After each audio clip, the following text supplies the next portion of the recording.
నిన్నయాల ఒరిజినల్కు అచ్చుగుద్దినట్టుండే duplicate వస్తువులైనా బట్టలైనా తినేటి అయినా తాగేటి అయినా అన్ని అంగట్ల రెడీమేడ్ ఉంటున్నాయి. సెకండ్ క్వాలిటీ అని బట్టలు వస్తువులు డూప్లికేట్ అని తెలిసి కూడా కొంటారు. అదే తీర్ల నోట్లను లీడర్లు ఆఫీసర్ల లెటర్లను కూడా డూప్లికేట్ చేస్తుర్రు. ఆఖరికి ఎంకన్న దేవుని దర్శనానికి పోయే కాడ కూడా దొంగ లెటర్లు తయారు చేసి దేవుని సన్నిధిలో దేవుని చూసేందుకు దొంగ పనులు చేస్తుర్రు. ఎంకన్నకు ఎక్కన్నో అది నచ్చక ఇట్లా దొరికేటట్టు చేస్తుండు. ఎంకన్న గుళ్ళే దర్శనానికి లీడర్ల సిఫార్సు లెటర్లు రాయించుకొని కొంటబోతుంటారు కదా.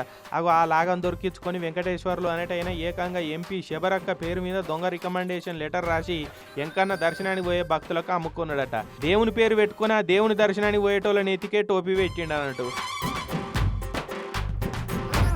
వెంకటేశ్వర్లు అనేటైనకి రవితేజ్ అనేటోళ్ళు ఎంకన్న గుళ్ళే దర్శనానికి పోతున్నాం లెటర్ కావాలంటే నేను ఇప్పిస్తా అని చెప్పి ఎంపీ శబరక్క పేరు మీద సిఫార్సు లెటర్ తయారు చేసి ఇచ్చిండట. ఇక వాళ్ళు మాకేమవుతుంది మస్తున్నది బందోబస్తు లెటర్ అని చెప్పి భరోసాతోటి లెటర్ పట్టుకొని తిరుపతికి పోయారు కొండవీనికి. ఇక కొండ ఎక్కినాక ఆఫీస్ కాడ ఆ లెటర్ చూస్తే లెటర్ హెడ్ మీద ఉన్న సంతకం ఆ లెటర్ హెడ్ను చూసి టీటీడీలకు అనుమానం వచ్చిందట. ఇక ఎంపీ మేడానికి ఫోన్ కొట్టి జరిగిన సంగతి అంతా చెప్పుకొచ్చిరు. ఈ లెటర్ నీకు ఎవరు ఇచ్చిరని భక్తులను అడిగితే పలానా వెంకటేశ్వర్లు ఇచ్చిరని చెప్పిరట. అదే సంగతి టీటీడీలో అక్కకు చెప్పారు.